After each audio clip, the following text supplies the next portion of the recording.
खाद्य संकट को लेकर अब मध्य प्रदेश में किसान खाद्य आंदोलन की तैयारी में है। जबलपुर, दमोह, सागर समेत कई जिलों में खाद और यूरिया की भारी किल्लत को लेकर किसानों का आक्रोश अब सड़कों पर नजर आने लगा है। खाद न मिलने से परेशान किसानों ने भारतीय किसान संघ के नेतृत्व में प्रदेश सरकार को चेतावनी दी है कि यदि एक सप्ताह के भीतर खाद्य वितरण की व्यवस्था नहीं सुधरी तो वे खेत छोड़कर कृषि उपकरण लेकर सड़कों पर उतरेंगे और आंदोलन करेंगे।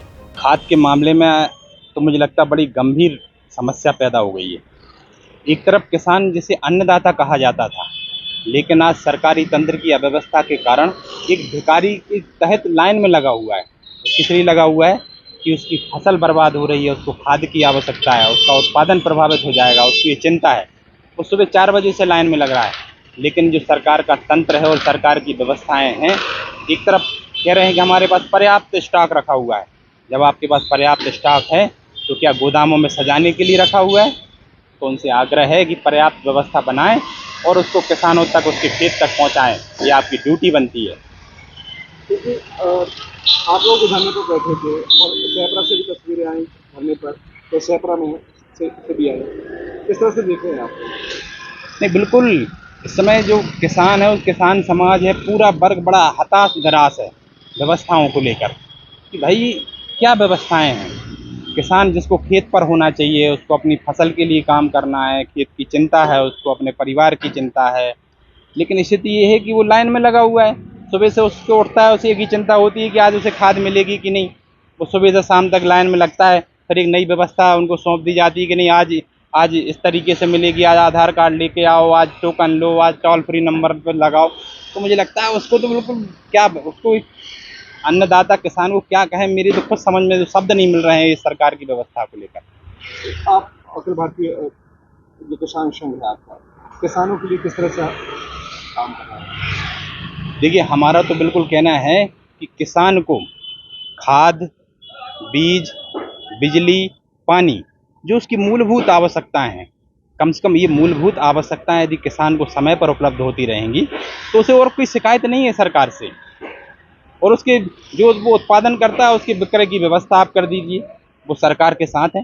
और हम भी व्यवस्था बनाने की बात करते हैं, लेकिन व्यवस्था बनाने के लिए कम से कम जो उसके विषय किसान के आते हैं तो उससे संवाद तो करिए कि वो क्या चाहता है। आप नए नए नियम, कायदे, कानून थोप देते हैं और ना वो व्यवस्था बनती है और किसान परेशान होता है। इसलिए कम से कम किसान से संवाद करिए कि वो क्या चाह रहा है। जो तस्वीरें सामने आई, आपने भी देखी, कहाँ से किस तरह की तस्वीरें सामने आई? मुझे लगता है आप देखेंगे तो ये पूरे संपूर्ण मध्य प्रदेश में है और कुछ अन्य राज्यों से भी हमें विषय हमारे सामने आए हैं कि दूसरे राज्यों में भी इसी प्रकार की खाद की किल्लत है। आपने राजस्थान में भी देखा होगा कि कितने प्रकार से नकली खाद के गोदाम पकड़े गए, लेकिन मुझे लगता है इसके लिए बड़े कठोर कानून की आवश्यकता है, जिससे नकली खाद, बीज जो समस्या है, इससे किसान का आर्थिक नुकसान तो होता ही होता है और आने वाली फसल जो उसको आने वाली होती है तो उसकी पैदावार भी कम होती है और उसकी लागत पूरी लग जाती है। तो सिर्फ और सिर्फ इसमें किसान का नुकसान है। मुझे लगता है केंद्र सरकार हो या राज्य सरकार हो, इसके लिए उनको कड़े कानून बनाना चाहिए और इसमें दोषी पाए जाते हैं तो मुझे लगता है इनको, ऐसे दोषियों को कड़ी सज़ा मिलनी चाहिए, जिससे आने वाली पीढ़ी के लिए नज़ीर हों, तो दोबारा ये चीज़ें, घटनाक्रम हमारे सामने ना आए। लेकिन प्रशासन तो कह रहा है कि ऐसी किल्लत बिल्कुल भी नहीं है, ना सब 4 बजे से लाइन लग रही है, इस तरह की तो उनको भी नकार रहे हैं, तमाम बातों को प्रशासन नकार रहा है। देखिए, जब प्रशासन अक्षम हो जाता है और जब उनके हाथ से सारी व्यवस्थाएं निकल जाती हैं तो मुझे लगता है इस प्रकार की जो बातें आपके सामने आ रही हैं, मुझे लगता है ये अपने अव्यवस्था और अपने अक्षमता को छिपाने का प्रयास है, इसके अलावा कुछ भी नहीं है। मुझे लगता है उन्हें अपना धरातल पर उतर के किसान हित में और ये सब व्यवस्था निर्माण में काम करना चाहिए तो ज़्यादा अच्छा होगा। आगे क्या रणनीति होगी आपकी? हमने सरकार को भी और प्रशासन से आग्रह किया है कि हम 1 हफ्ते का समय आपके पास है और निश्चित तौर पर हम भी आपका सहयोग करेंगे, लेकिन 1 हफ्ते में आप व्यवस्था बनाइए, नहीं तो एक बड़ा आंदोलन आपको इस प्रदेश में आपको देखने के लिए मिलेगा और जो खाद्य आंदोलन के तौर पर आपके समक्ष आएगा। जहाँ तक आपका कहना है कि लंबी लंबी कतारें लगी हुई और किसान सवेरे 5 बजे से पहुँच रहा है, तो यह कहना तो बिल्कुल गलत है कि 5 बजे से किसान पहुँच रहा है। किसानों को भी सबको समय पता है कि 10 बजे यदि डबल लॉक सेंटर खुलना है तो 10 बजे से पहले पहुँचते हैं, तो उसके लिए हम भी उनको मना करते हैं कि अनावश्यक रूप से परेशान ना हों और जहाँ तक खाद की किल्लत का सवाल है तो उससे मैं सहमत नहीं हूँ, क्योंकि जहाँ तक हम लोगों का ये है कि लास्ट ईयर से यूरिया, डीएपी और एनपीके जो किसानों को मुख्य रूप से चाहिए रहता है, वो सभी लगभग लास्ट ईयर से बराबर या उससे ज़्यादा ही वितरण हो चुका है। यूरिया और डीएपी की हम जहाँ तक बात कर रहे हैं तो ये लास्ट ईयर जो हमारा 34,000 मेट्रिक टन सेल हुआ था, तो उतना ही हमारा अभी सेल हो चुका है। और डीएपी जो 10,903 मेट्रिक टन था लास्ट ईयर, अभी 10,860 मेट्रिक टन, यानी लगभग 100% हो चुका है।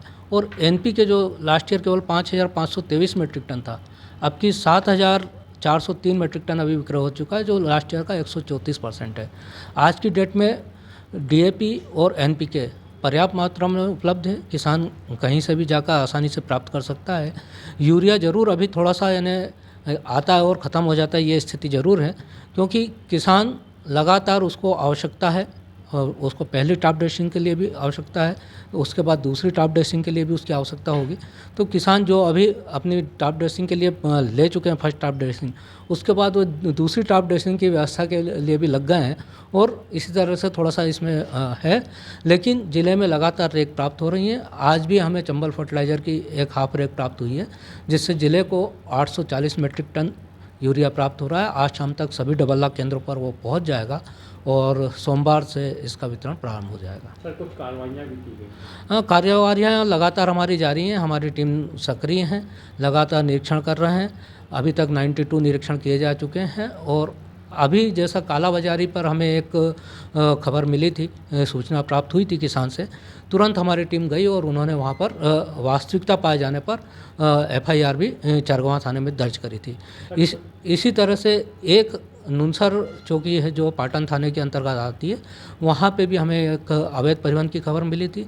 वहाँ पर भी जाके हमने तुरंत, हमारे इंस्पेक्टर हैं उन्होंने सैंपलिंग वगैरह करी, एनालिसिस करवाया। एनालिसिस की रिपोर्ट प्राप्त होने पर डीएपी थी, डीएपी में 0N और P भी 0 मिला था, तो उस पर भी हमने तुरंत एफआईआर दर्ज कराई थी। इस तरह से इस सीजन में 2 एफआईआर दर्ज की जा चुकी हैं। इसके अलावा निलंबन और निरस्त करने की प्रक्रिया भी लगातार जारी है। अभी सर, पनागर से एक तस्वीर सामने आई थी, यहाँ पर जो खाद है अन्य दूसरे जिलों में ले जाई जा रही थी, उस पर कोई कार्रवाई? नहीं, अन्य दूसरे ज़िले की हमारे पास ऐसा कोई भी यानी मैसेज प्राप्त नहीं हुआ पनागर से। और पनागर तो जो सेंटर में आ जाता है तो वहाँ से ऐसी कोई दिक्कतें नहीं हैं। जनरली जो बॉर्डर वाले ब्लॉक होते हैं वहाँ से थोड़ा दिक्कत होती है कि दूसरे ज़िले में जाती है, लेकिन हमारी टीम लगातार सक्रिय है। और यदि कहीं हमें कोई भी यदि ऐसा दूसरे ज़िले में परिवहन होते पाया जाता है तो हम उस पर कार्रवाई करते हैं। आज यहाँ शाहपुरा तहसील में मंडी प्रांगण में किसान संघ का एक धरना प्रदर्शन कार्यक्रम चल रहा है, जिसमें संख्या लगभग 100 से 150 की है, और ये किसानों की विभिन्न मांगों को लेकर चल रहा है। कानून व्यवस्था की दृष्टि से यहाँ पर पुलिस बल लगाया गया हुआ है, और एक तरफ जो डीएपी और यूरिया का वितरण कार्य चल रहा है, तो इसमें भी लाइन लगाकर वितरण किया जा रहा है खाद्य विभाग के द्वारा, और दोनों जगह कानून व्यवस्था की स्थिति से बल पर्याप्त डिप्लॉय किया गया है और व्यवस्था लगी हुई है। प्रदर्शन के संबंध में किसानों की विभिन्न मांगे हैं, और लगभग ये 1-1.5 घंटे से इनका कार्यक्रम है, जो कि ज्ञापन के पश्चात समाप्त होगा। किसान कृषि संघ के अधिकारियों के दावे से संतुष्ट नहीं है। किसानों का कहना है कि अगर यही स्थिति बनी रही तो अगले कुछ दिनों में पूरे प्रदेश में खाद्य आंदोलन छेड़ा जाएगा और जिम्मेदार अधिकारियों के खिलाफ मोर्चा खोला जाएगा। फिलहाल किसान आंदोलन की चेतावनी देकर सरकार को 1 सप्ताह का समय दे चुके हैं।